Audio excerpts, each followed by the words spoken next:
could just introduce yourself on the chat with your name and affiliation. We have almost 50 people joining us, so I'm not going to have time right now for everybody to introduce themselves formally out loud, but we'd love to see you on chat. Welcome, David from ETS. That's exciting. All right, Deborah, you can start the recording. So welcome. Welcome to Reskilling for the Future of Work. This is, I believe, our third meeting of the working group. Just to go over the agenda, I'm going to do a very brief welcome of everybody. You're going to all introduce yourselves on the chat, and that gives you lots of opportunity to say what you want to say. Thrilled to have Erin DeSmet from McKinsey. I have a voracious reader, and I had been reading articles after articles, and a couple of articles that really stood out for me were co-authored or authored by Erin, and so I reached out to him and invited him to speak, and he's graciously agreed to be with us today. So I'm not sure if Erin is here yet, but welcome, Erin. And I am here. Oh, fabulous. That makes my stress level go way down. So welcome, Erin. So I'm just going to do a brief introduction and then turn it over to you in a few minutes. So after Erin speaks, and we have lots of Q&A and discussion, so you can put your questions in the chat. Then we're going to be taking a 1 or 2 minute short bio break, and then if everybody could mute yourselves, please. Then we're going to do 3 breakout groups for 30 minutes each. We've made some significant progress, which we're very excited about, and that John Sarno will tell you about regarding the portable individual training accounts. We actually had a meeting the other day with Senator Booker's staff, and we had a wonderful time, and I think she may be joining us today, actually. We also have been speaking a lot about technology's role in making reskilling accessible and equitable, and Sam will be leading that one. And I will be talking about the skills that are needed, and what we're going to be focusing on in those 3 breakouts are the goals that we shared with you in the pre-document. And so we're going to have a chance to input on the goals that we're going to be focusing on for the next year or so. And then we'll be doing readouts and closing by noon.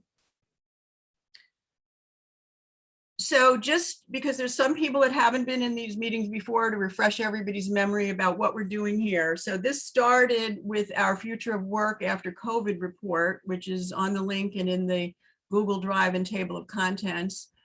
And we held a symposium on that in March 2021. At that time, we decided by popular demand to create a new working group.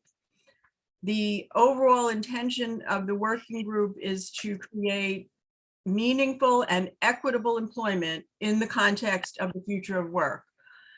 And specifically, we want to serve the skill development needs of the stakeholders, all the stakeholders, but significantly incorporating principles and practices for social responsibility, sustainability, diversity, equity, and inclusion. So that's embedded and a critical component of everything we're doing here.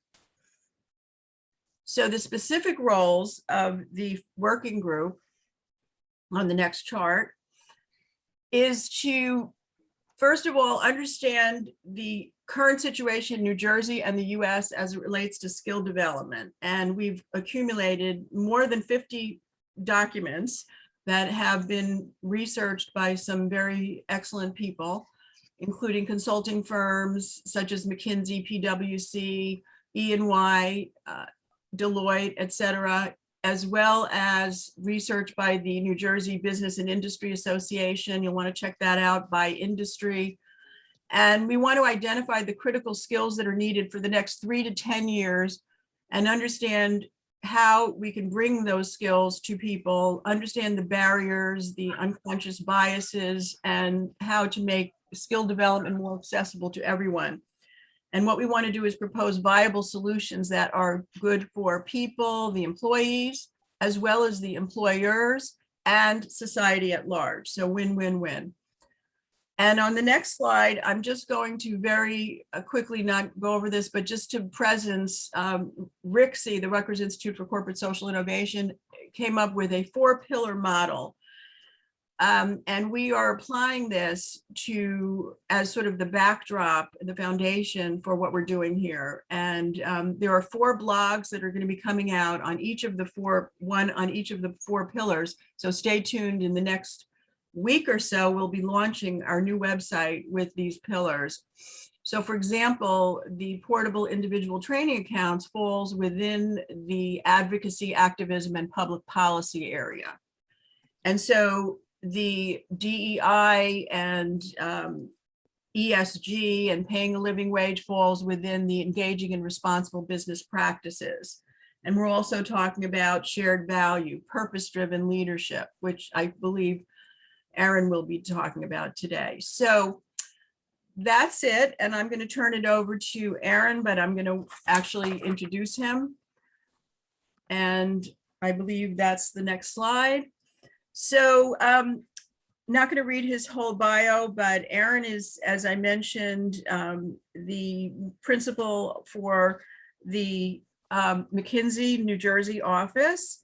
And he has a long history of supporting organizations in transforming themselves to improve their performance, their organizational health, their speed, and their agility. He's an expert on organizational design, corporate culture, leadership development, team effectiveness, capability building, and transformational change. He writes frequently many articles in McKinsey. I love his articles, and I'm even assigning some of them to my class. So please join me in welcoming Aaron. Thank you. Great, thanks. I'm going to jump in with something a little bit interactive. So if we go to the next page, some of you may be familiar with this, but I'm going to pose a problem. And if you're not familiar with it, you can see if you can figure out the answer. So here's the problem. Your task, using this candle sitting on this table in the corner of the room, is to find a way to affix the candle above the table. So it's sitting above the table, attached to the wall in some way, such that you can light the candle and it will burn without getting any wax dripping on the wall, the table, or the floor.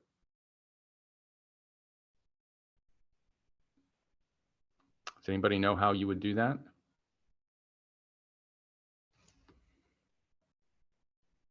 You can come off mute and speak if you would like.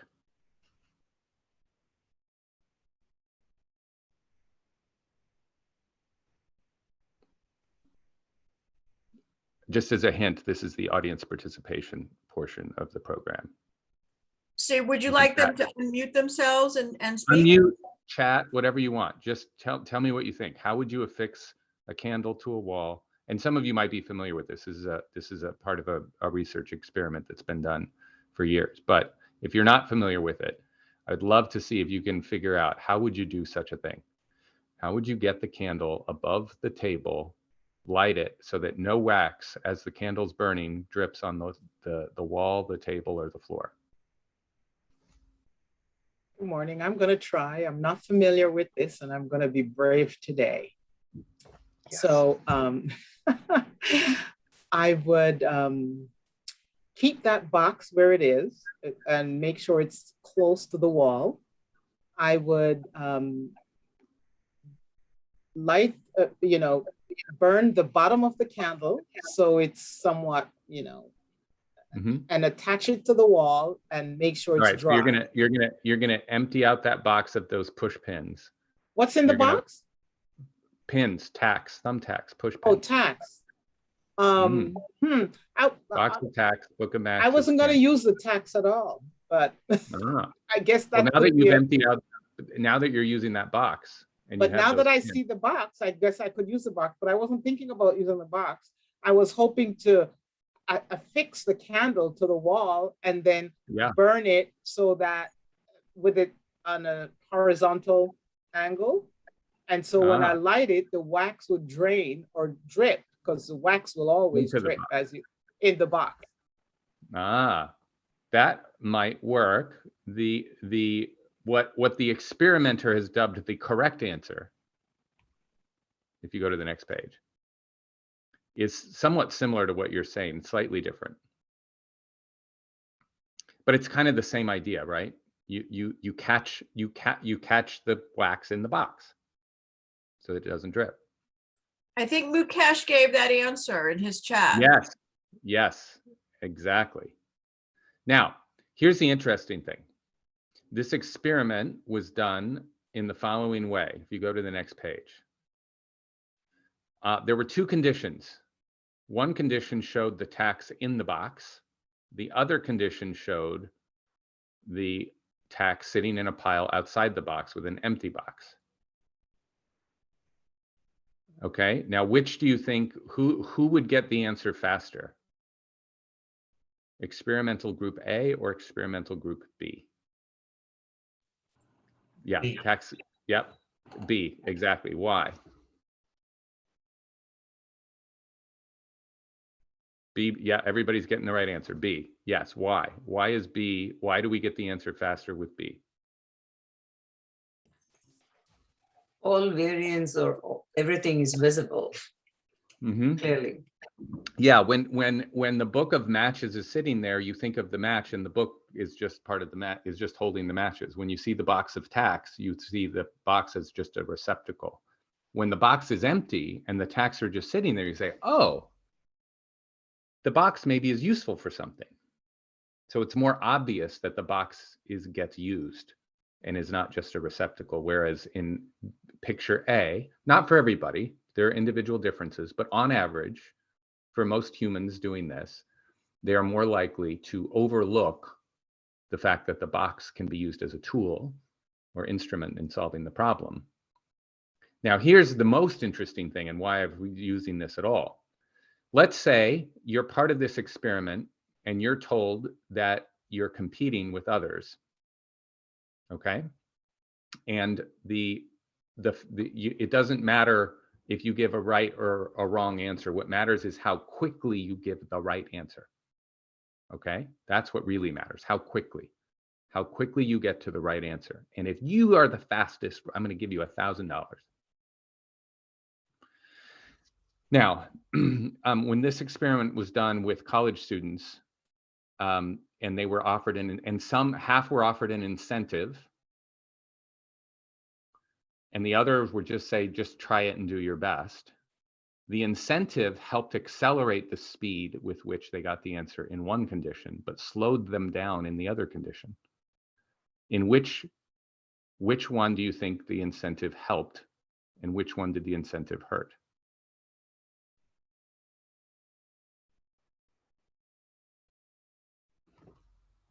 So the answer is the incentive helped speed things along with B, but it actually slowed people down with A. And the reason is even positive pressure, like an incentive, often leads people to default thinking. They pull the levers they know best.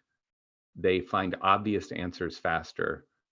They practice well-known solutions better, faster, harder. Do what you know. Pressure often, it doesn't have to, but it often has the impact on people that it limits their creativity. Being under pressure often accelerates reactive, habituated responses, but can be somewhat of an inhibitor to open creative thinking. And seeing the box as a tool to use for many is open creative thinking. And any kind of pressure or fear or strong incentive can actually have the counterproductive unintended consequence of limiting creativity and learning. It doesn't have to, but on average, it has that impact on most people. Okay, so with A, just, hey, give it a try, no pressure, no incentive, no fear of getting it wrong.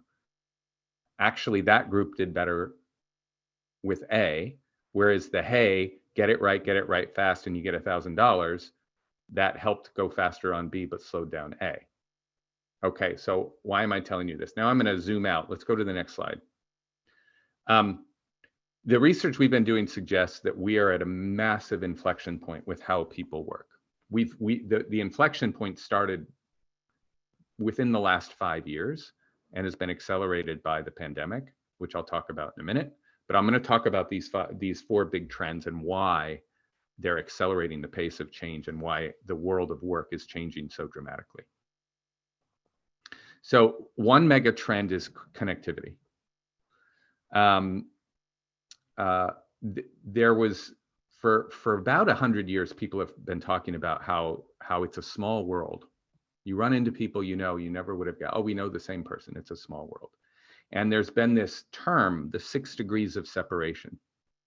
The term 6 degrees of separation came about from a small world experiment using a chain letter, where they said, let's give this chain letter to random people and see if they can get it to some other random person only through connections they know. And this was done in the 1960s. And on average, it took a little over 5.5 connections to get from point A to point B. And which said, hey, most people can find some other random person anywhere in under 6 degrees of separation. It just so happens that this experiment in the 60s was done, the chain letter was going from the Midwestern US of mostly white collar working class men in the Midwest, in Wichita or Nebraska, trying to get to some other person in Boston that they did not know. But they were all people working and employed in the United States. So if you said, well, how many degrees of separation would it be to get to some other person in some other part of the world in a completely different part of society, in a totally different community? That answer was probably a lot more than 6 in the 1960s. Within the last about 5 years, the small world has shrunk to 4 degrees of separation between any 2 people anywhere in the world. More than half of the world within the last 5 years is now directly connected to the internet. And now the world has shrunk to 4 degrees of separation between any 2 people, or fewer in many cases, which is just astounding, the degree of connectivity we have now.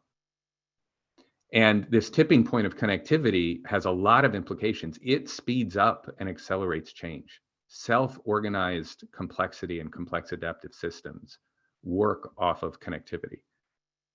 It accelerates the speed of information sharing, of innovation, of ideas spreading, frankly, of misinformation spreading. It enhances the ability of a global pandemic to spread as quickly as it has. The amount of digital connectivity, physical connectivity that we have globally is now unprecedented. We also have dramatically lower transaction costs. The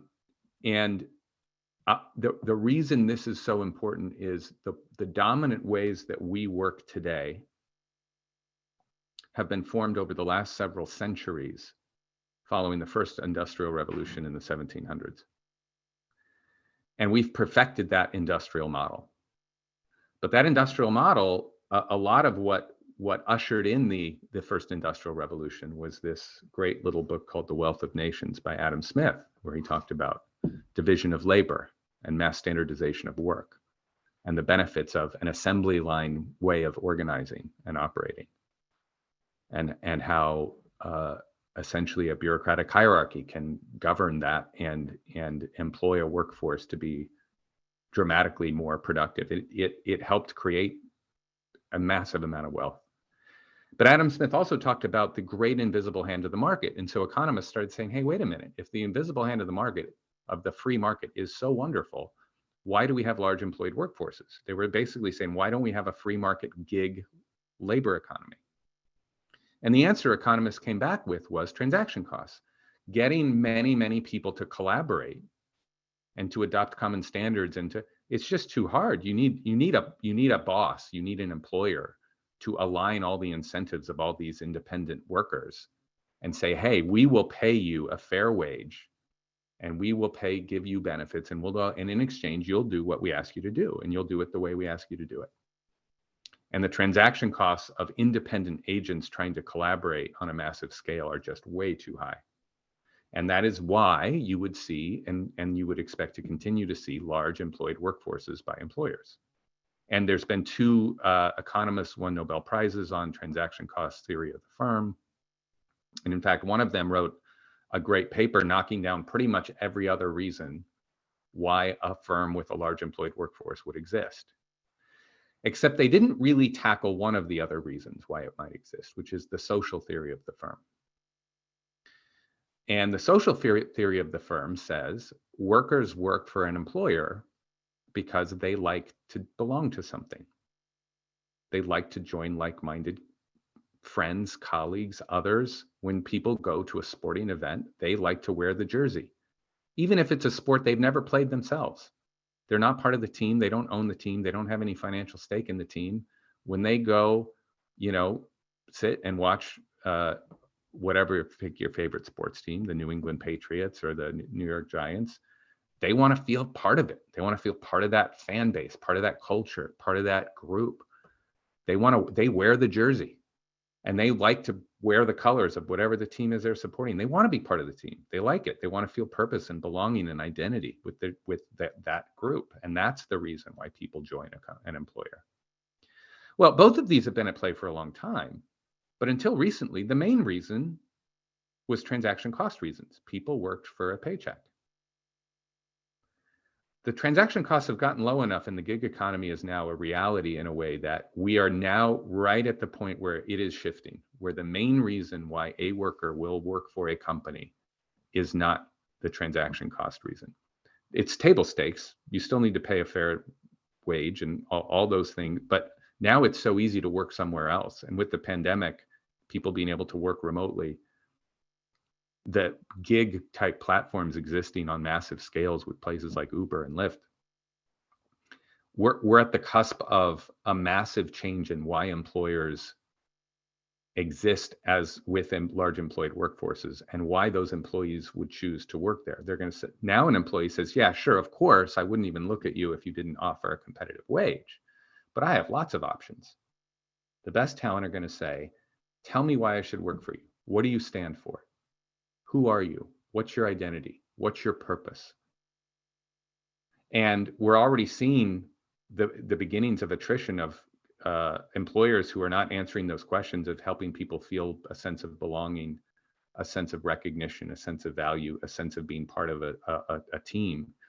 Employees are starting to leave already, and we think this is a trend that will continue. If employers don't up their game on some of these other relational and cultural aspects, they're gonna lose the war for talent. And with unprecedented automation, you're also seeing a massive shift in the nature of the work people do. In the Industrial Revolution, most people, not all employees, but most employees were asked to come in and do standard work. Do this work just like we tell you. You're meant to make exactly 10 widgets an hour, exactly the right way, to exact specifications. And if you do anything outside of exactly what you're supposed to do, it should be very incremental, continuous improvement stuff. Don't come in with any crazy ideas. Don't surprise us. No surprises. The best managers hit their budgets exactly. The best companies hit their earnings targets exactly.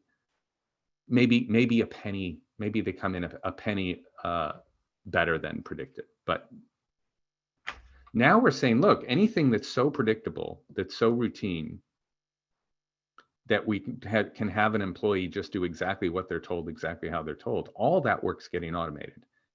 And it's happening over 10 years, which might seem long, but 10 years is to automate the amount of work that's likely to be automated, including knowledge work with the use of AI and machine learning, is just a staggeringly fast pace. But what's left for humans to do is now inherently human. It fundamentally shifts the paradigm to say, hey, learn, change, surprise me, use your creativity, bring your whole self to the workplace, bring your emotion, bring your humanity, because all the jobs that don't require any of that stuff are getting automated. And the next generation of employees, there's a massive shift, but in particular, Gen Z and the generations to come are likely to expect fundamentally different things from their employer. They're saying, if employer, I am likely to move for a job less often in terms of actually moving from city to city, but to have many more employers. And the employer I stay with for any period of time is going to be an employer that does more than just make a profit and pay me a wage. Yes, make a profit. Yes, pay me a wage. That's all fine. And you better be doing good in the world. You better worry about sustainability. You better worry about diversity and inclusion. You better have some kind of values of something you stand for. And they're looking increasingly to corporate America to fulfill a lot of the things that in the past we looked to government and other public and social institutions to fulfill. So all these are colliding, and we're already colliding within the last few years. And I know when I say the last 5 years, but if you look at the last several hundred years of perfecting the industrial way of working, a shift like this that would take place over a 10 to 20 year time frame is staggeringly fast. If you go to the next page. So what does this mean? The pace of change is likely to only increase and will never again in our lives be as slow as it is right now.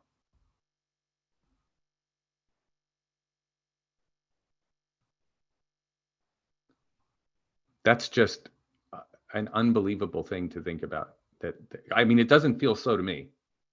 The pace of change to me feels very fast, and it feels hard, and I'm waiting for it to slow down. And I don't think it's slowing down. I don't think when the pandemic's over, suddenly the pace of change will slow down. So the only way to make this manageable is how we deal with change. Change isn't slowing down, but we can deal with change differently. So I'm going to share something else with you. You go to the next page. If any of you are familiar with the big 5 personality factors, it's often called the ocean model. These are the fundamental, if you look at you can slice and dice personality in lots of ways, but the most fundamental thing that comes up over and over again for decades is these 5 underlying personality traits. And for many years, for decades, there's been research on which of these correlate with job performance. And until recently, 2 of these 5 things have consistently correlated with performance, and the other 3 have been a complete mixed bag, and overall on average seem to not predict job performance of workers at all. Any guesses as to which 2 consistently have predicted performance in the past?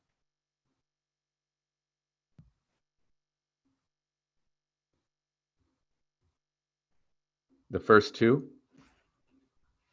Conscientiousness. Yeah, one is conscientiousness. Interesting. I think it's conscientiousness and agreeableness. So it turns out in the past, until recently, and I'll tell you what's changed very recently. In the past, every time this is done, it's been conscientiousness and neuroticism. Conscientiousness positively correlated, neuroticism negatively. And what people described was openness to new experience. Yeah, but also code for distractibility. Maybe they don't stick to it enough. Maybe they're often chasing the next shiny object. So can be good, but too much not good. Extroversion. Actually, introverts, it turns out, perform just as well as extroverts. There are certain jobs where extroversion is helpful, but with most jobs, there's actually very few where extroverts consistently outperform introverts. And agreeableness sometimes is code for caves too easily, not enough backbone. So it's sort of all the other 3 have been consistently over time a mixed bag. So, and I've read like study after study after study, and conscientiousness and neuroticism, or if sometimes then the neuroticism is put positively and they flip the scale, and it's called emotional flexibility. Neuroticism is bad, or emotional flexibility is good, consistent predictors. So imagine my surprise a few years ago when I read a study and they talked about the big 5 personality factors, and they're correlating it with job performance yet again. And I'm like, okay, I know what to expect. I've seen it. It's always been the same. I've never seen a different result. And then I saw a different result. What do you think the new different result is? The one that popped, that didn't used to pop, that now is more predictive of performance in the new world of fast-paced change and less predictive. Openness to new experience. Suddenly, neuroticism still bad, but now openness to new experience beats out conscientiousness. Introverts still perform as well as extroverts, on average, across different types of jobs. But now openness to new experience. Why?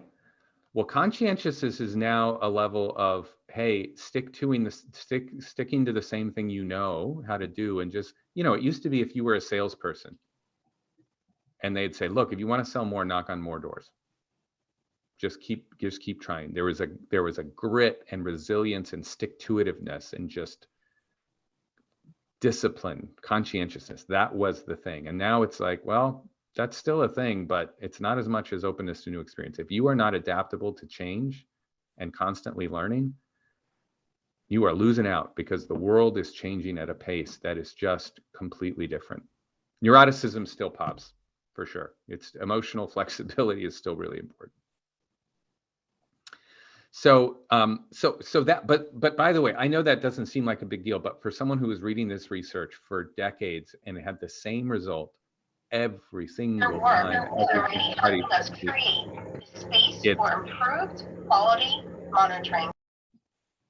suddenly openness to new experience is now a thing.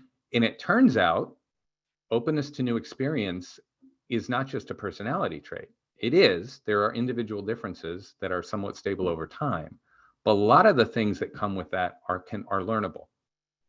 This is a skill people can learn. And learning that skill paves the way for reskilling, because reskilling used to be this is change, you reskill.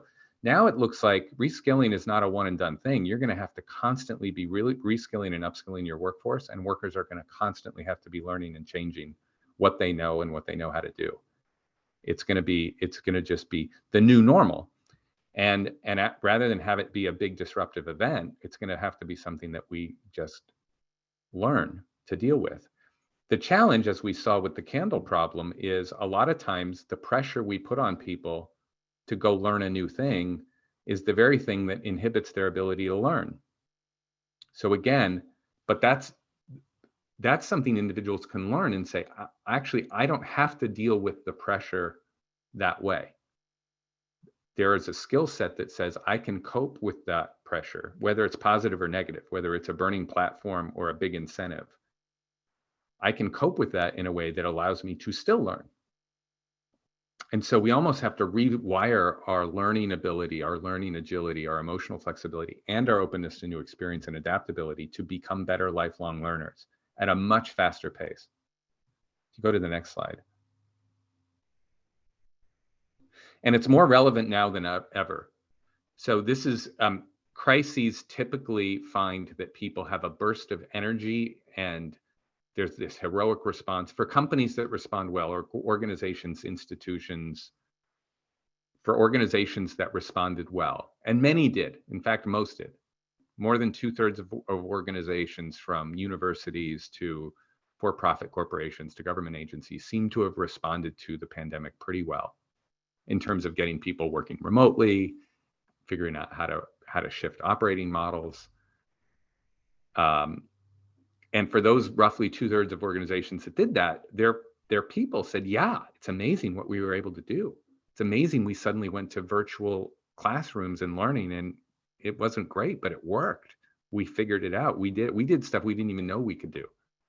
And there was a honeymoon phase, which is not uncommon in a crisis when we respond well. The problem is the crisis still takes a toll. And over time, there's a big, big dip of disillusionment, burnout, grief, it gets hard, and you're seeing it now. You're seeing the burnout thing really hit. We've been talking about that this was coming since May of last year. This is a chart I've been saying since May of last year. I'm saying 2021 is going to be the year of burnout. And these adaptability skills are going to be needed more than ever. Go to the next page. And companies that start saying, hey, it's just around the corner when it's all going to be great again, when we're going to have vaccines and it's all going to be good and we can all come back, and we're like, the rah thing actually typically has an unintended consequence that actually makes the burnout worse. On the other hand, organizations can do things that shorten and make that dip more shallow. If you go to the next slide. And the things organizations can do that help are, first of all, have a message of hope that's also realistic, that meets employees where they are, that meets workers and leaders where they are, that meets other stakeholders, students where they are, which acknowledges this is hard. It may get worse before it gets better. It's not going to be a magical, sudden, like, silver bullet, but there is hope for the future. Connecting to purpose, connecting to like, how do we reinvigorate the culture? How do we work through grief? How do we offer support and compassion and empathy, and use this as an opportunity to build that adaptability muscle? So adaptability is something we can learn. Openness to new experiences is something we can learn. Figuring out the more creative solution to the candle problem, even when you have an incentive, can be learned, it turns out. Next page. So without this adaptability skill set, what you find is the more pressure you're under, the more people do more of the same, the more it makes them work harder, and the more they get more stressed and burnt out, and you get this downward spiral. Whereas once you get enough of this adaptability skill set, you can actually handle hard things without it taking the same toll. If you go to the next slide.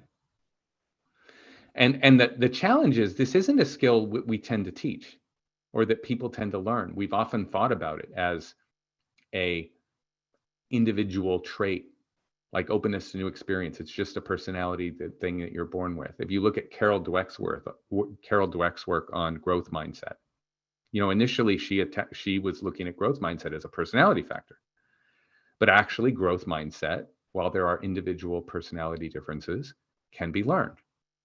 You can learn to adopt a growth mindset, but this is not something we typically have helped train. It's a top capability that's needed now and in the future, and yet fewer than 10% of organizations report having any kind of capability building at all on this, anything. Even if we counted anything as small as a job aid, it's just not addressed 90+% of the time. But this offers a big opportunity. So this is a huge opportunity to start investing in adaptability and this learning to learn muscle as a foundational, almost meta skill for all the other reskilling and learning and creativity that's going to be needed as we move into the future. Next. So this is the point. I won't belabor this, but we have tested ourselves whether this is something that can be rolled out at scale as a teachable skill. All the evidence points to yes, it is a teachable skill. It is a learnable skill. It builds on self-awareness and well-being and a bunch of other things as those foundational elements come into play, this, how do I approach things with a learning mindset? If you go to the next slide. These are some of the mindsets that we found that on the left side are more kind of just perform what you know, status quo mindsets, which, by the way, aren't bad. These aren't bad mindsets to have. They're just sometimes helpful and sometimes not. And the ones on the right, also sometimes helpful, sometimes not. It just so happens that when you're under the most pressure to change and do something different because the old thing wasn't working and you face a hard challenge, that is when, as humans, our natural reaction, the way we're wired, is often gravitates toward the left. at the very moment when it would be more helpful to gravitate toward the right. But again, we can become aware of our own patterns. We can become aware of which situations call for more creativity, more of a beginner's mindset, more of a growth mindset. And we can more intentionally adopt those mindsets and some of the learning habits that come with them. So we don't have to just unconsciously by default fall into the left side status quo mindset. We can learn how to appreciate what the situation calls for and more purposefully adopt a mindset that might serve us better in moments where otherwise we might fall into some of these status quo mindset traps. And then I'll just end with a little story. There's a pharmaceutical company that was going through a really challenging set of things. This is a global pharmaceutical company. I won't mention the name, but they decided last year to invest in building this adaptability skill set and found really significant improvements, not just significant in magnitude, but statistically significant improvements for the people who went through and engaged in the program. And even if it was pretty light engagement over the course of 3 months, they saw meaningful increases in their adaptability and a bunch of like outcomes that they experienced. And then if you go to the next page, these are just some quotes from some of the participants, which I'll leave you with, and then we can open it up to Q&A.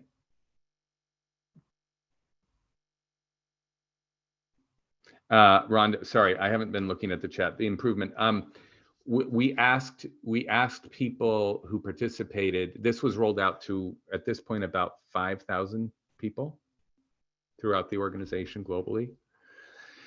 And the improvement was one measure of improvement was they self-reported behavior change. The second was their colleagues gave them feedback. So there was a simple multi-rater feedback tool that where colleagues both pre and post, before and after, rated the extent to which both the frequency and effectiveness of certain adaptable behaviors. And we saw those significantly improve for people who participated in the program. And then the third was the people who saw those behavioral improvements reported that their performance at work had improved.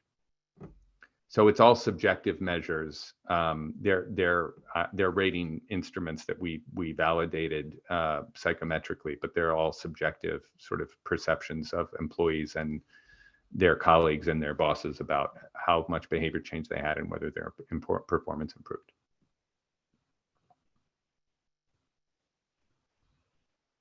Yeah, and Linda's point about there's not a single driver of change. Yeah, there's a lot of drivers of change for sure, for sure. And it's not just pandemic, right? There's the amount of change happening was already increasing. One of the things the pandemic has done is not only made a lot of that accelerated, it's also challenged our norms, our working norms. You know, a lot of the norms we have, which is, you know, the average work week is 40 to 48 hours. We tend to work 5 days a week and have a 2-day weekend. I mean, these are all socially constructed that were born out of the Industrial Revolution. Before the Industrial Revolution, those were not working norms. And now we're at an inflection point. We're at a new kind of information revolution that is now challenging those norms already. But really, when there's a reset of this magnitude, there's just a lot of change happening, coming from all different directions. Is adaptability a program? How does one introduce it? Yes, this particular company and several others that I've worked with have basically said, we want to give employees more than just well-being skills, although well-being is really important, and that was included in the program. We want to introduce a set of skills that are going to help you be adaptable and resilient in the face of change. We don't even know all the changes that are coming.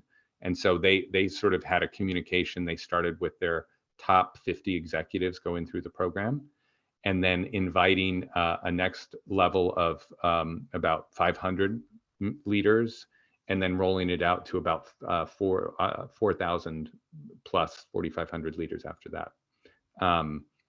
And basically talking about how important this skill set is, including self-awareness, well-being, how are we taking care of ourselves, but also how do we show empathy and compassion to ourselves and others? How do we create an environment of psychological safety? It had a whole bunch of different components to more comprehensively create more adaptability and learning.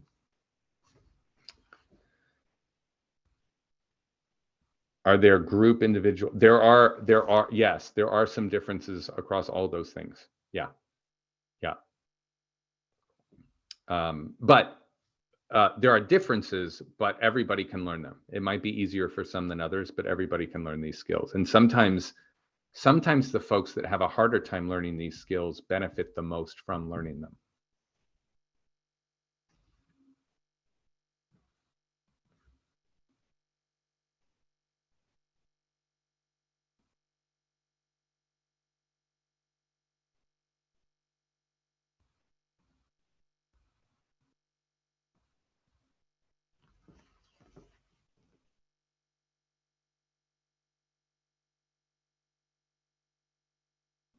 Yeah, Edith, the focus on outcomes instead of inputs,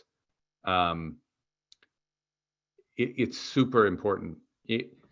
One of the reasons why many leaders are so eager to get their people back into the office and say, I want all my people back in 5 days a week, is because they somehow have this sense that if I can see you in your office doing stuff, I know you're being productive. But the research we've done has found that that is a complete myth. The fact that you can see someone in their office doing stuff does not mean they're being productive. The fact that they're on their computer and they're sending an email and not surfing the web does not tell you anything about the level of impact they're having in the organization. And you know, if you have a computer programmer and you're like, oh, look, you wrote 5,000 lines of code this month. That's amazing.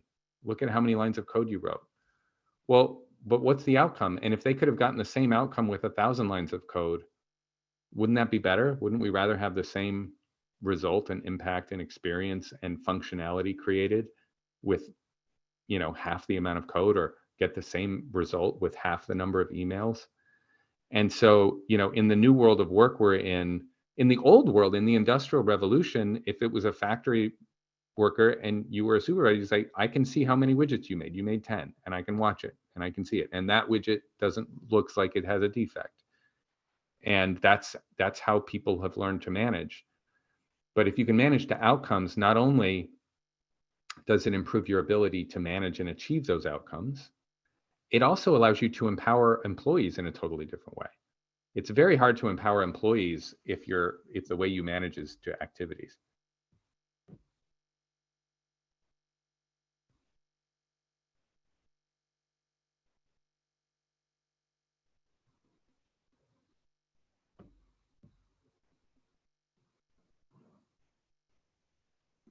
Yeah, Linda, if AI could have written that code. Yeah, actually, you're seeing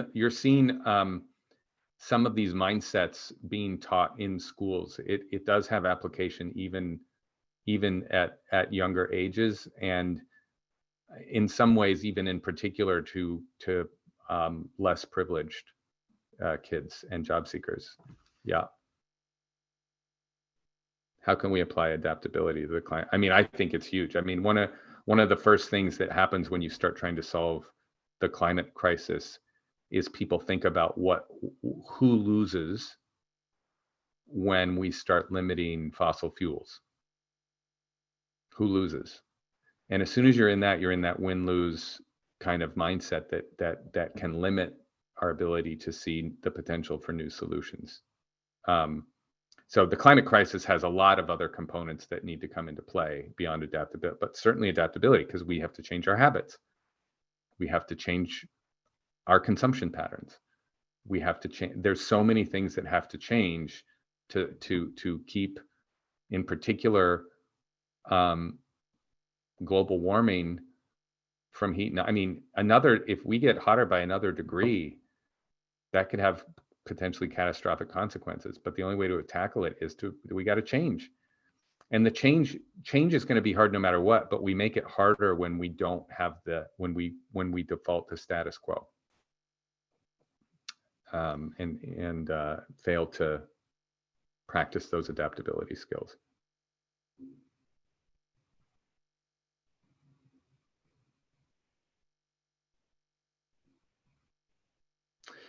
Spending 4 years for a college degree. I mean, yeah, I don't know. I wonder if the 4 years in a college degree is now going to, if people going to college to get a degree are going to expect more things or different things to happen. I don't know. I mean, the biggest thing I can say about this, based on how much change is happening, is I just don't know. My only guess that I feel really confident and I bet a lot of money on is it will be different and it will surprise us. If I knew exactly how it would surprise us, then I wouldn't be surprised. But I'm guessing I'm going to be surprised by whatever unfolds. And so how do we get ready and meet that surprise with the most adaptable and resilient skills and mindsets to seize the opportunity, not just manage the difficulty? I have a verbal question, if you don't mind. Yeah, absolutely. So historically, we don't have a good precedent for change that doesn't hurt a lot of people, either through displacement or even imprisonment, for that matter, historically. So I'm wondering if you can comment on either just your comment on whether change can be consistent with individual autonomy and decision making, right? Because we talk about empowerment, and that implies human agency, and we just don't have good models for societal change, as I said. Yeah, we don't. One of my favorite change management books is William Bridges' Managing Transitions. And one of the reasons I like the book so much is because it deals with something that I think we often don't deal with very well, which is we don't manage transitions very well. We don't do it individually. We don't do it often as leaders, and we don't do it institutionally or societally. We just don't manage the transitions very well. We say it was A, now it's B, figure it out, get over it.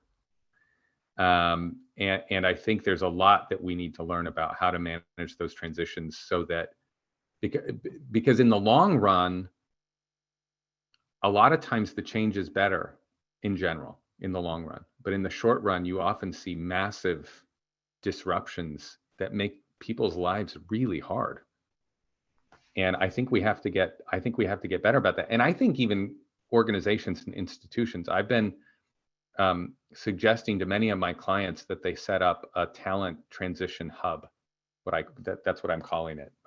It has different names for different companies, but basically, when someone gets displaced, don't fire them, but don't imagine that they can suddenly do a new job in an instant.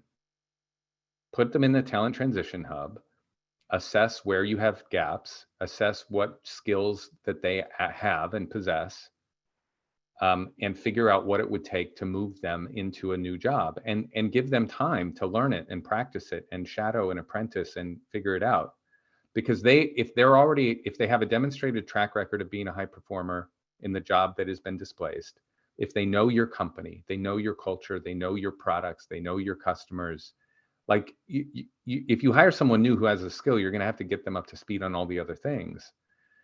Why not take the valued employee you already have and invest in them to make that transition? But you can't just sort of throw them into a one-week training class and then throw them at a new job.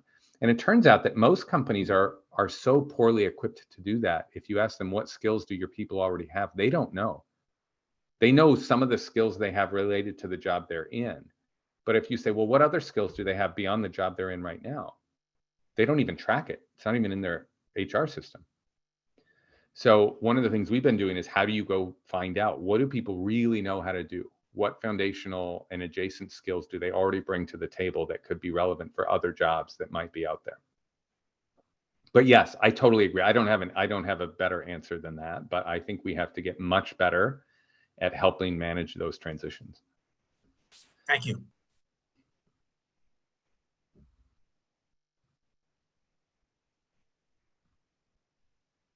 Yeah, Linda's talking about the unknowable. Yeah, I like it's one of the reasons I like kind of the Kinefin framework for how do you think about approaching different types of problems. And some of them, there's best practices out there that you can go learn from and apply. And in other cases, it's like, we're just going to have to kind of live into this, because it is not based on currently, it's not knowable. I think what the world of work is going to look like when we actually can fully go back to the office, I don't think we can know. Too much has changed. Too many attitudes and norms have been reset that it's just very hard to be able to predict with any accuracy what it's going to be like.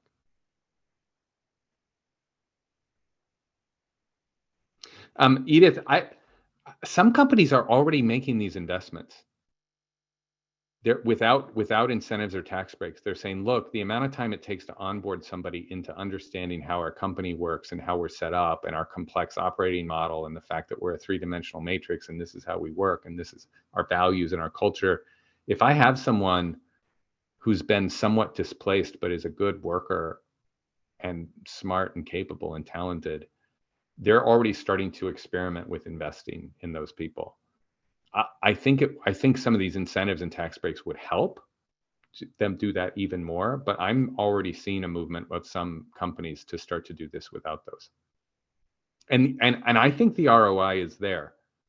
At some point, the pace of change is so much that you say, look, jobs are changing so much. What are you gonna just get used to having massive layoffs every year and trying to hire new people? What are you gonna tell those new people about your commitment to their employment?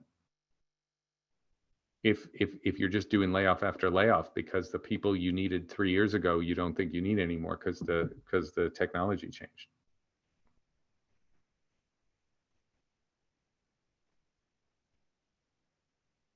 Yeah, so we'll see. I don't know, but I'm already seeing, I've seen several companies start to invest in this because they already see the ROI.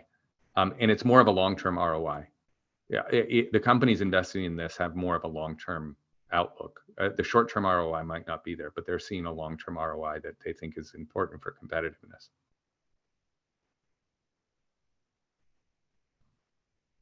Yeah, layoff as a business leader, but this is part of what I was talking about before. Is I think we're at the cusp of a shift, a bigger shift, where the transaction cost reason for employment is now going to be secondary to the social reason, which means if you don't have a compelling social value prop, people are going to leave, and they're starting to. The level of attrition, and people are now leaving jobs without another job in hand. We're seeing that right now. They're saying, I will just find something. I don't know what it'll be, and I might just take 2 months off, but I will just find something. And the next company I work for is going to have to give me more than just a paycheck. Yes, the Great Resignation, exactly.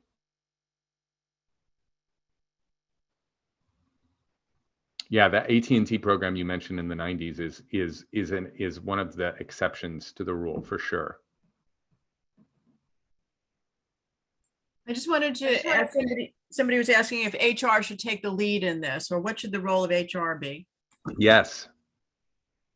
HR partnering with the business should take the lead in this.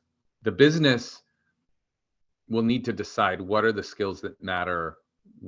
Are we willing to make them, but what is the trade-offs? But I think HR should be taking a much more prominent role than they are in most organizations in getting ahead of this.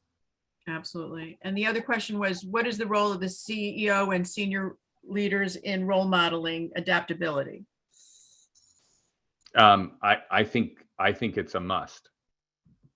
I think it's an absolute must for the senior leaders to be role modeling it. Otherwise, it won't. It's hard for it to stick if the senior leaders aren't role modeling it. Excellent. Okay, well, we are just about out of time. I want to thank Aaron. I thought this was phenomenal, and I'm going to read your articles again, and I encourage everybody to read the articles. We have a whole bunch of them up in our table of contents, and Google Drive, and let's thank and acknowledge Aaron for a great presentation. Thank you so much. Thanks, everyone. Really eye-opening. Thank you, thank you. So we'll follow up, and if it's okay, is it okay to share your slides with people? Yeah, I think I will. Let me send you a version that you can send around. Okay, that's fine. Absolutely. I totally understand. Thank you. But we've already posted your articles, and Super. thank you so much. Have Great. a great day. We really appreciate it. Fabulous presentation. Okay, so that was quite interesting and relevant and inspiring.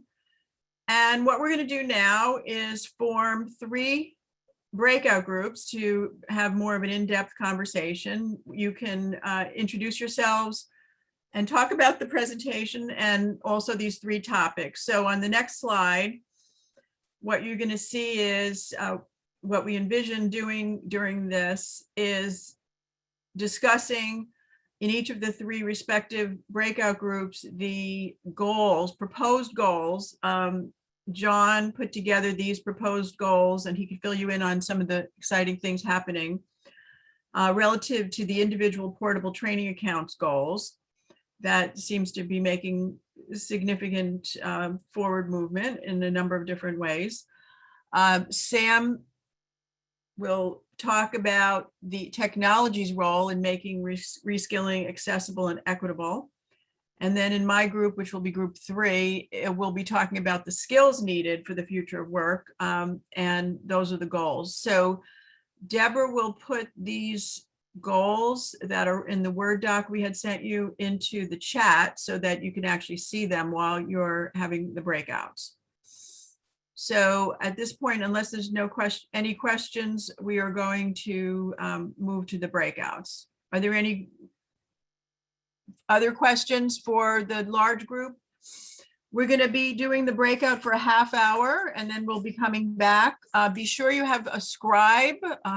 It doesn't have to be John, Sam, or me, preferably not someone else, to take some notes and be willing to share when we come back in the larger group your readouts of what you discussed. We'll also capture everything on recording at that point.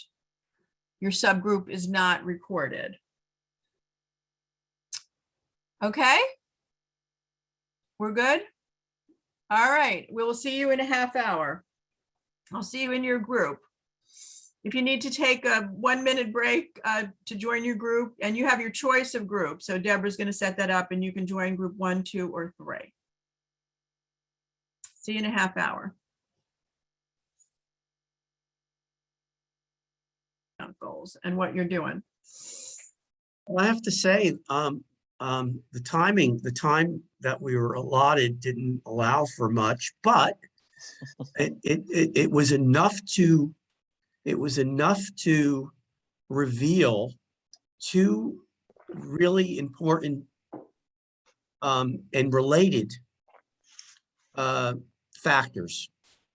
So Jeanette took the time to explain the emerging caring economy, and where a significant part of the gross domestic product, and if you look at the current trends, it could be as much as 1/5 or more of the economy is based on caring for others.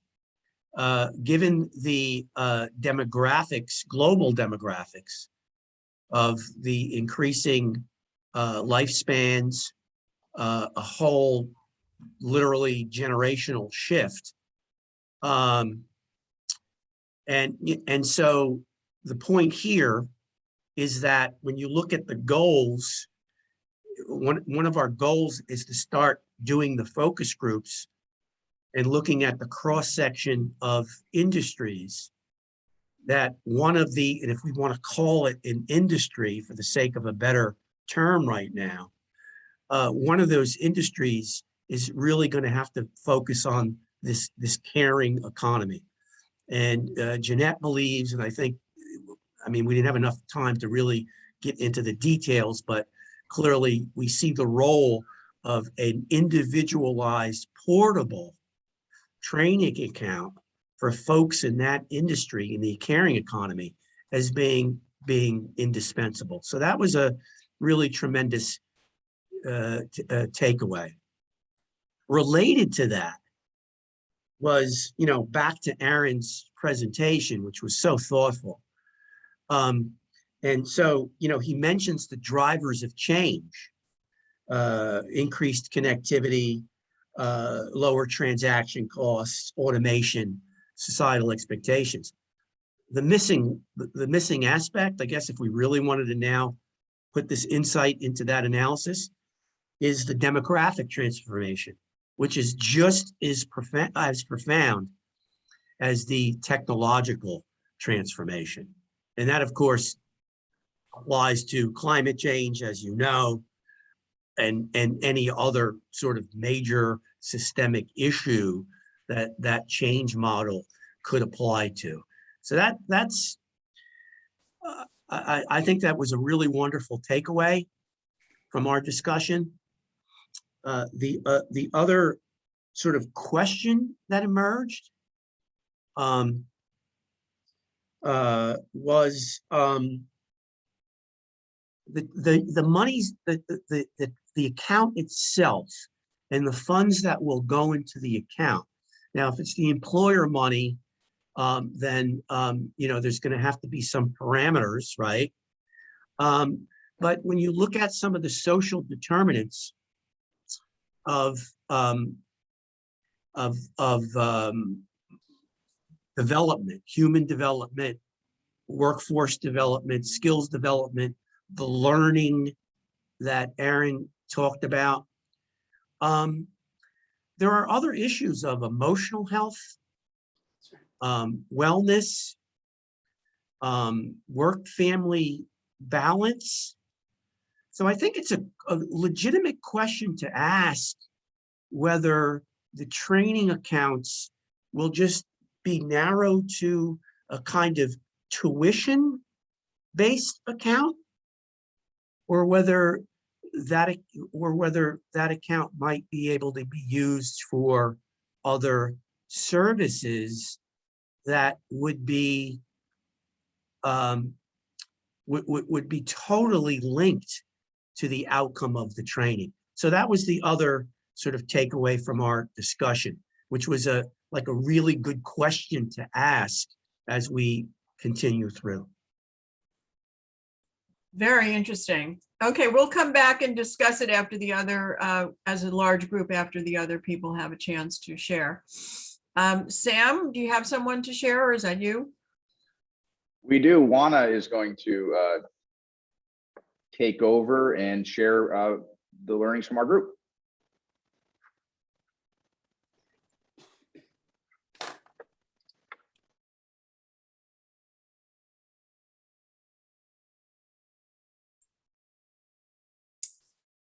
Juana, is she here? I am here. Okay, go ahead, Juana. Oh, I'm sorry. Did you? I'm not sure why I'm speaking. Sam, did you put me up? I can pick us up. Yes. I didn't take your notes, but I did not write down your notes. But overall, we were talking about being having the tools accessible to all,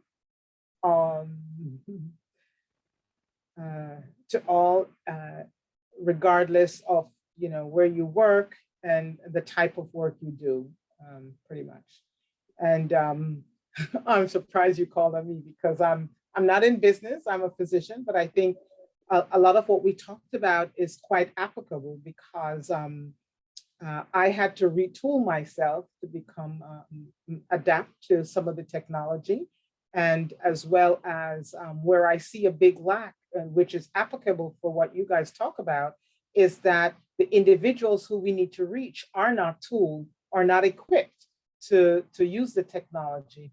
And looking at the workforce, I think there are many creative ways we can do this to help the workforce, because if the workforce is not healthy, they can't produce the job.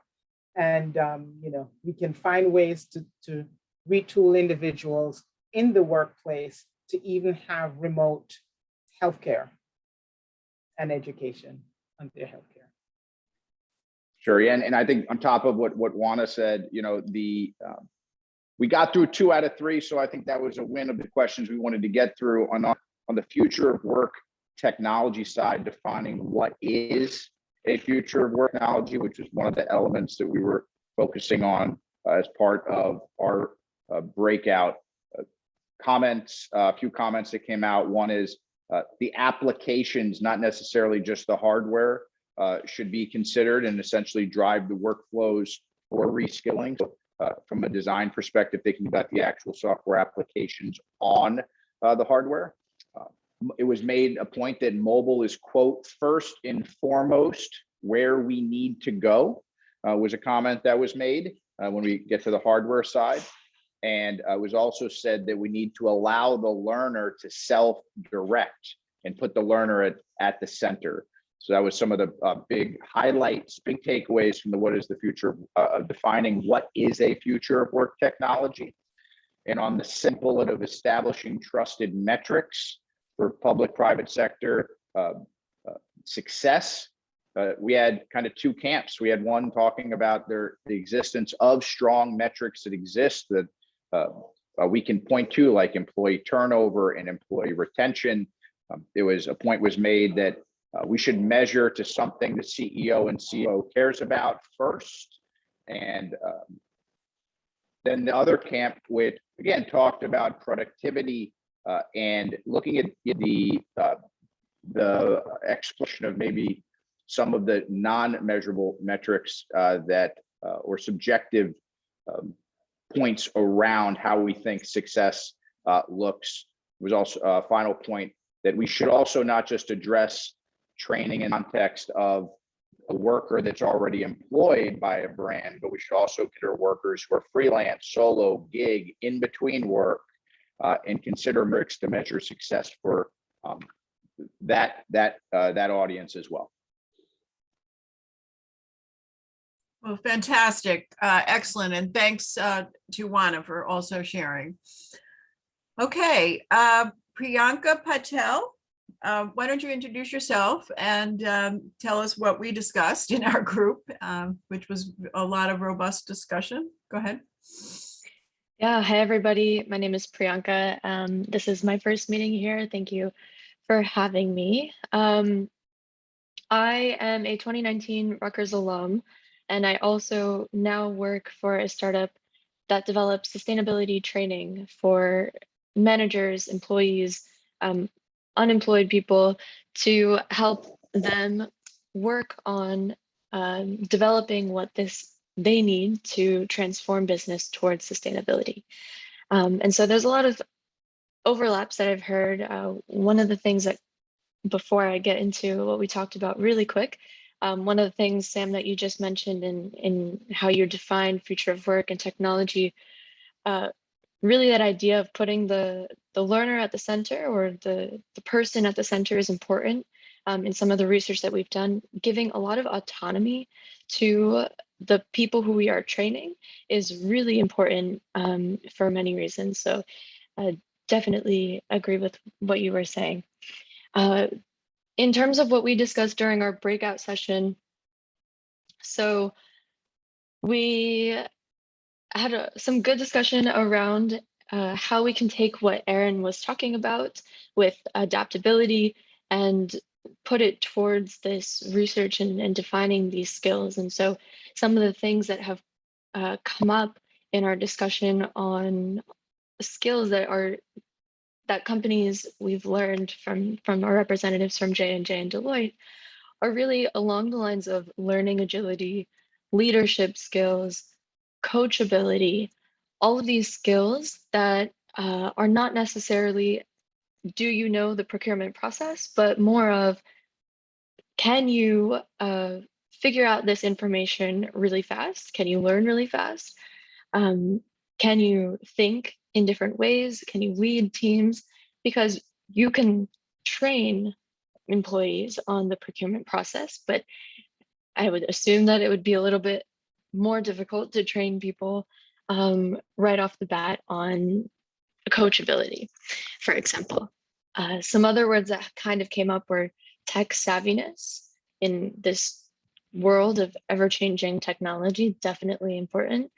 And there are definitely opportunities for more human qualities, compassion, purpose, some of the things that have aligned with what Erin was talking about in terms of what even the new generations of employees are looking for in companies with in terms of purpose and compassion. Companies will also want to hire in those ways as well. Some things that we did talk about that I will highlight that are things that are important to mention as well, and maybe we'll be talking about in the next year, are thinking about that idea of outcome versus input, and really talking about how people are being hired, and people who are out of school and have no experiences but have recently been reskilled or learned the skills needed. How is that translating into actually getting jobs? Same thing for different biases when it comes to people who are trying to rejoin the workforce. They have had gaps in their work history, but are trying to be reskilled. How does that translate into finding jobs as well? And so one thing that I'll end with in my summary is something that I wasn't able to mention in the group because of time, but I think it's fantastic to define the skills that we need for future of work, and the goals are great. One question that I would pose is, how do we take it a step further? So it's great to define what is needed by employees for the next 3 to 10 years, but how can we help people show and highlight these skills in this standard way of giving resumes and having interviews, which is something that I personally have experienced in the past couple of years, is how do you really truly show and assess on the employer side these types of skills? Excellent. And I really like your last point as well. All right, I want to open it up to everybody to share your thoughts on any of those 3 areas or anything else related to today's conversation. You can just unmute yourself. Who has some thoughts?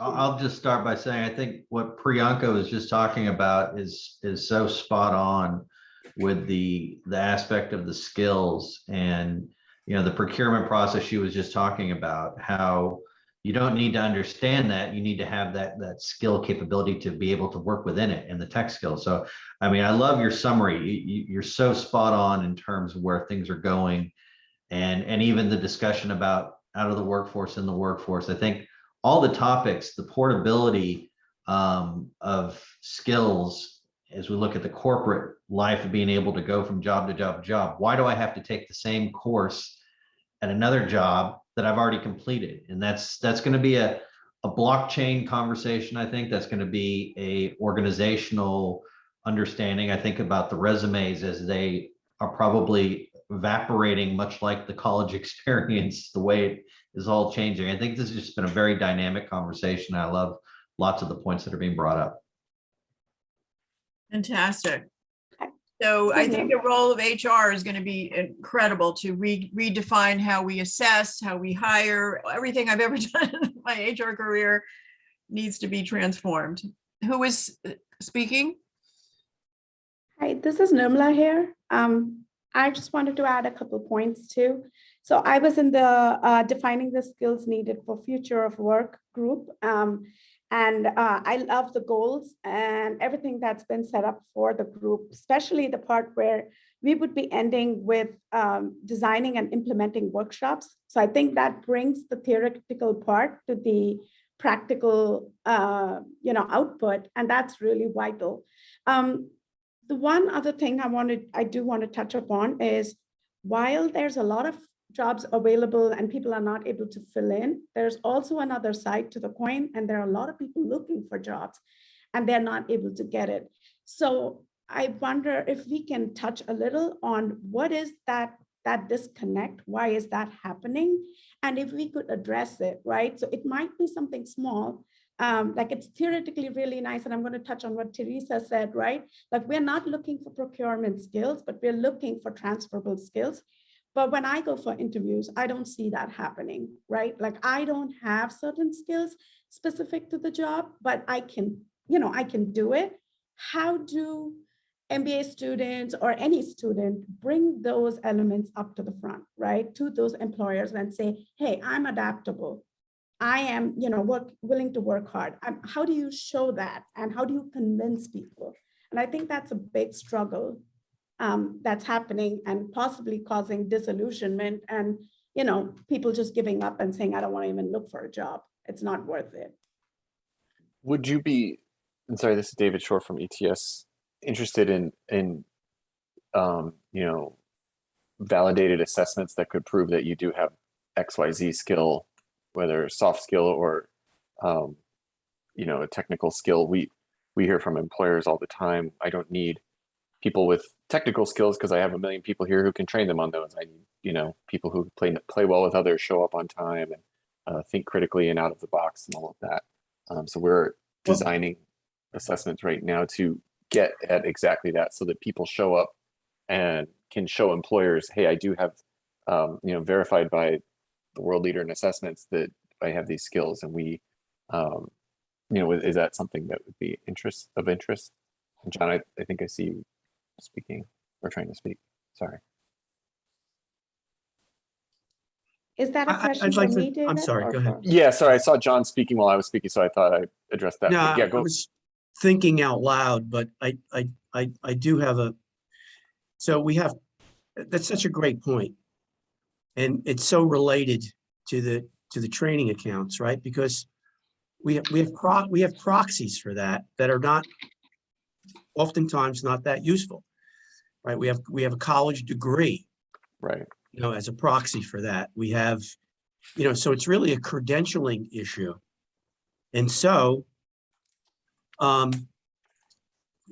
that's a big part of, how the money gets spent, because if we're using, I'll say, our own money, then we're going to, we're incentivized to get the ROI, and that ROI has to be measured by both the job seeker and the employee and the employer, right? So I agree 100% that the credentialing piece is critical. So in other words, I've just now gone through a training class.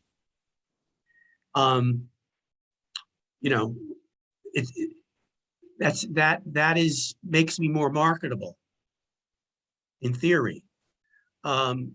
So how is that measured? And I think whether that's an assessment, whether that's a stamp of approval, whether that's something else, that's a critical piece. That's a really critical piece. I'd like to add another point.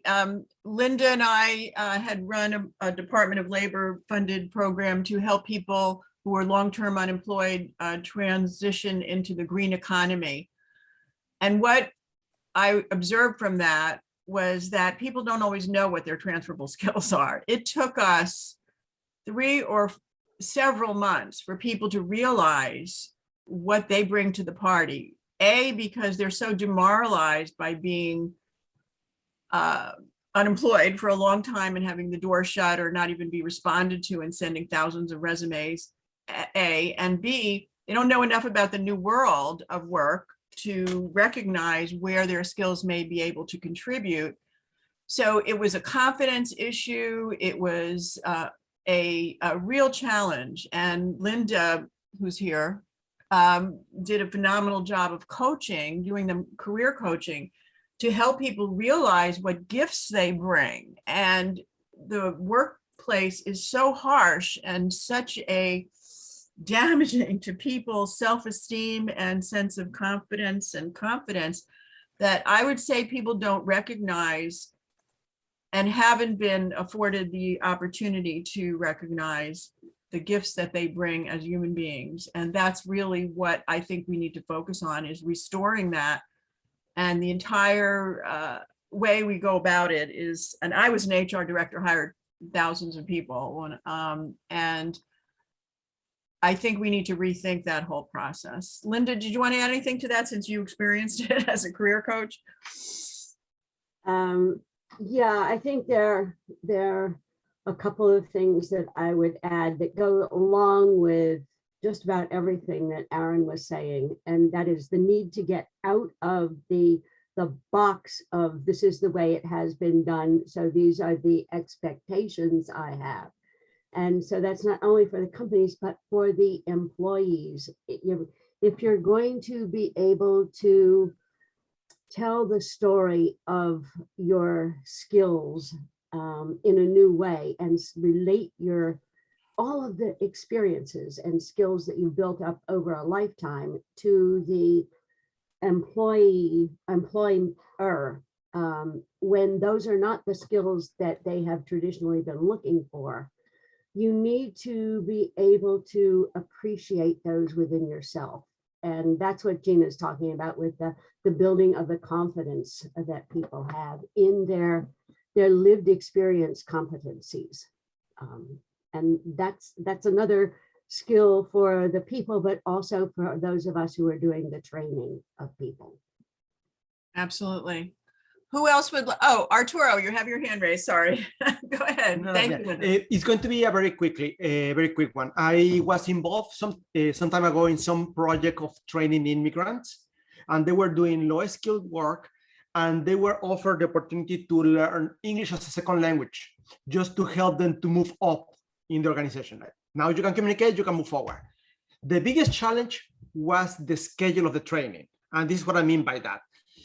They were working, to say on a schedule 9 to 5, training was available 5 on.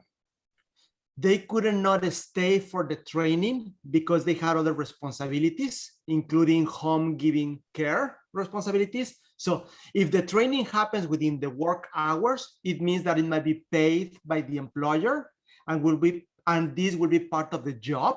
If the training is made available at your leisure time after the work, might not become something feasible because the person will not have time to take advantage of it. So when we talk about inclusivity, we need to walk a mile on the shoes of the person who's on the other end. And this might be as simple as, how do you live? So how can I fit it into your life? I love that. So lived experience, absolutely. Edith.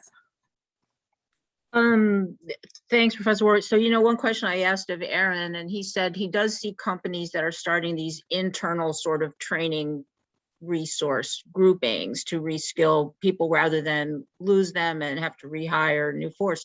But I don't see how the incentives there financially for companies to hire reskilled people versus today's environment, where I think, the other thing Aaron talked about is, negative pressure, the more you tighten negative pressure, the worse the result you get.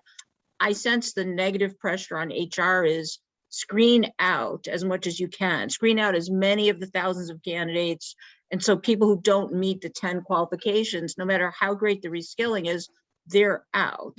And I personally think there needs to be a financial incentive, if it's tax breaks or otherwise, for companies to stop posting job postings that require 10 specific skills and 2 years experience in 3 of them, and take some folks and take a chance. But that's just, my view. I appreciate that. I'm going to ask Amy, would you like to comment on that? Because I know you have a lot of expertise in this space.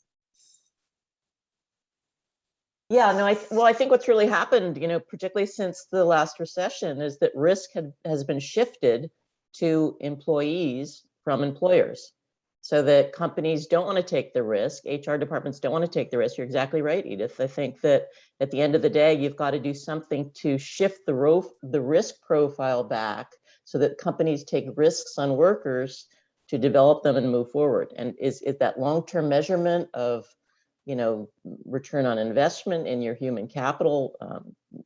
Personally, I'd like to see more disclosure of how much are companies spending on R&D and what's their story in R&D and how are they trying to fill skill gaps for the future. I think there's some really big issues that need to be answered not only by HR departments, Gina, but by what gets disclosed publicly to all of your investors and to your board, and what's the story your company is telling about how you're working with your workers. I would propose Absolutely. that. Just 1 second, John. Amy, Yeah. could you just introduce yourself? Because I think what you do is exactly in line with what we're talking about here. Just let people know about your organization. Yeah, I have something called the Human Capital Investment and Reporting Council and Community. And certainly it's the community itself is free. We pull together a lot of resources about this whole issue of human capital transparency and risk and investment. We have a lot of times we'll have investors talk with human resource executives to really get a better sense of how do we do better to invest in our human capital, which is one of several capitals right now. So that's really what we do. Thank you. Thank you. Yeah, thank Go you. ahead, John. No, I was going to propose, thank you, Amy, because I've been, and Gina as well, so we've been advocating for this kind of transparency because, and getting back to Edith's point too, the harm of dislocation, layoffs, automation, et cetera, has been externalized and it's not reported. And I think I would propose that one of the pillars of the Rutgers Institute be the absolute reporting of the, as in an accounting way, in an audited way, as you're familiar with, Amy, that these externalities, so we really understand what the costs are. Getting back to the incentives, we know it doesn't work. We have tax breaks don't work. Giving money to corporations does not work. We've had 50 years of that policy with marginal to even negative outcomes. So, I mean, in a small way, the pilot of the training account is to put the skin in the game so that there is a genuine working to get your money's worth, rather than having a corporation having their hand out for free money, which does not work as a public policy. Okay, on that note, it is 12 o'clock. I'm okay to stay on, but I want to let people who need to go to another meeting move on, or we can hang on and talk for a few more minutes. And just, I don't want to, so everybody has a chance to speak, but I want to thank everybody for joining us today. I thought it was a phenomenal presentation by Aaron, and I thought the discussion was extremely important and excellent. Lot to absorb, but lot to think about as we move forward, and we'll be definitely in touch very shortly. So if you need to go, thank you for joining us. If you want to stay and chat for a few more minutes, we can do that. I know other people have other appointments. Fortunately, I didn't make another appointment right after this.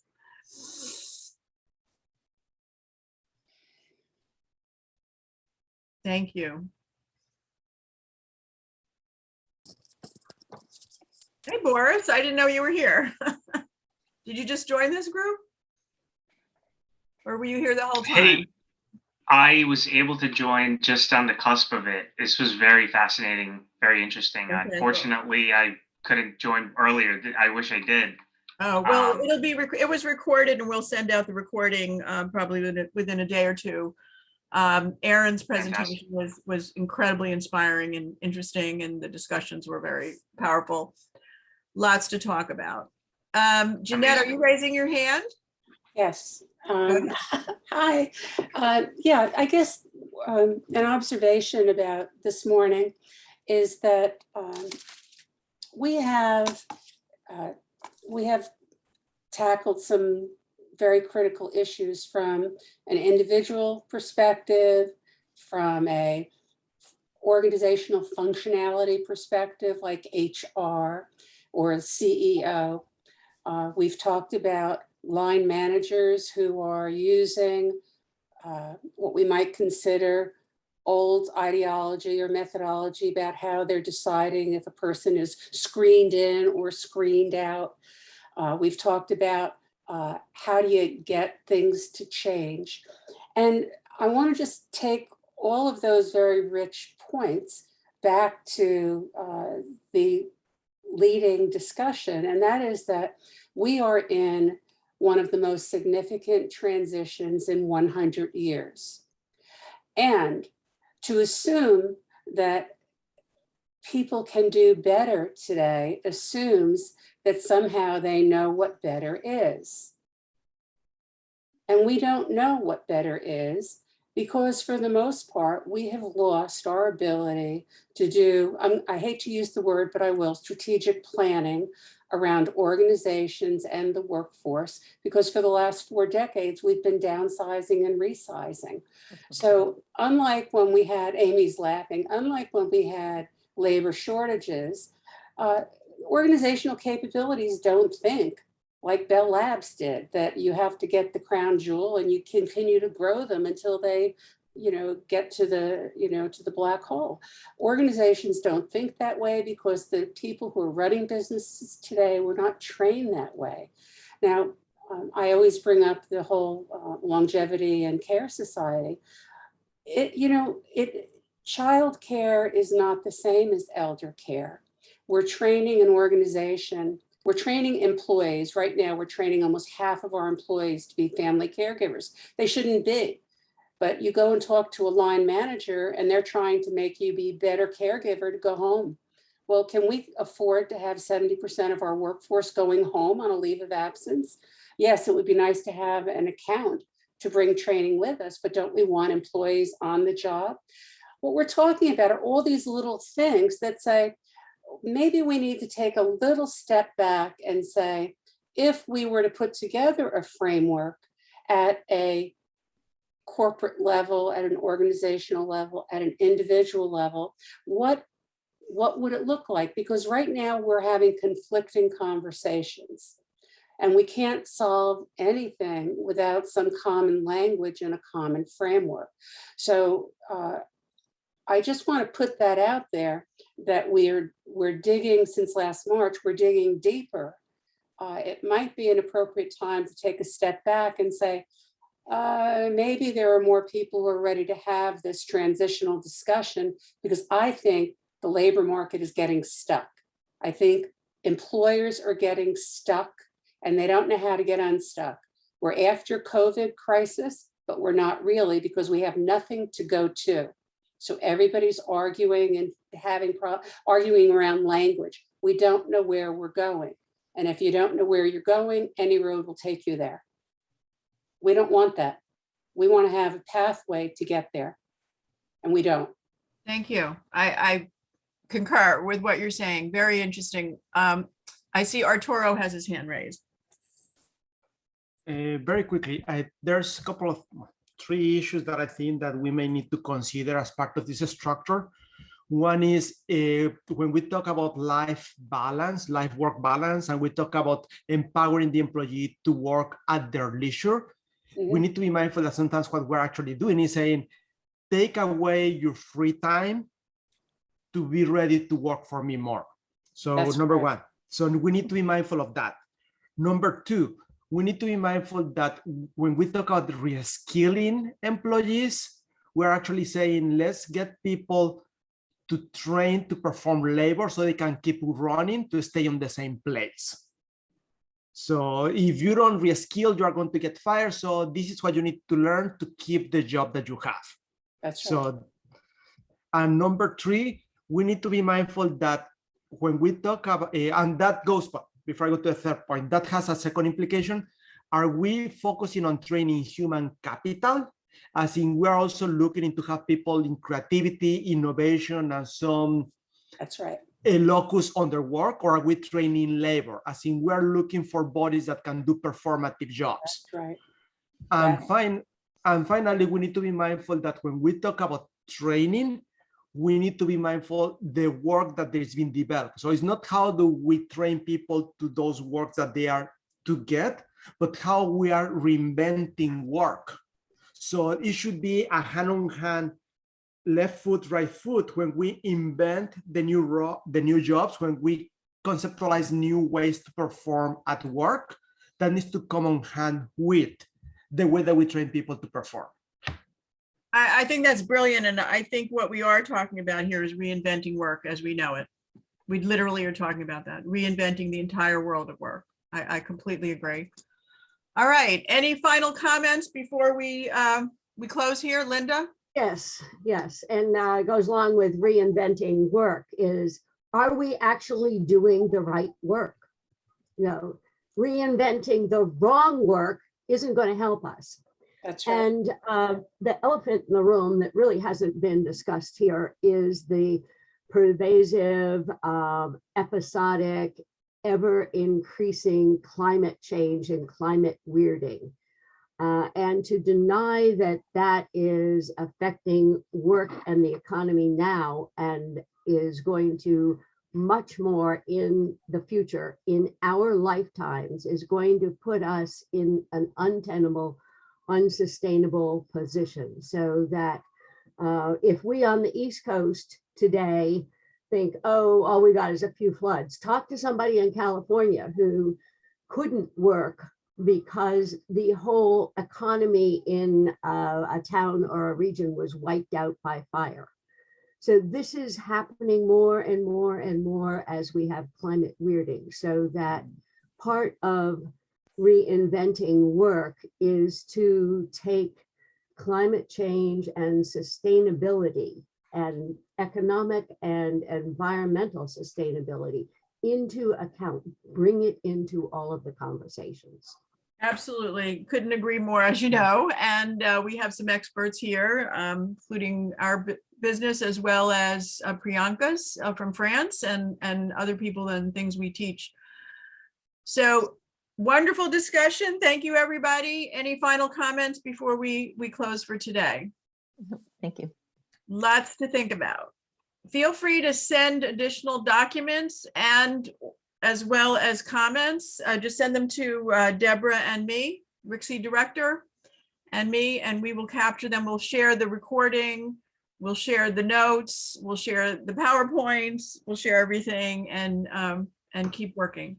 The next meeting is October 27th, where we have so far ETS is going to be presenting, David Shore, who was here, talking about their entire new assessment process and what they're working on.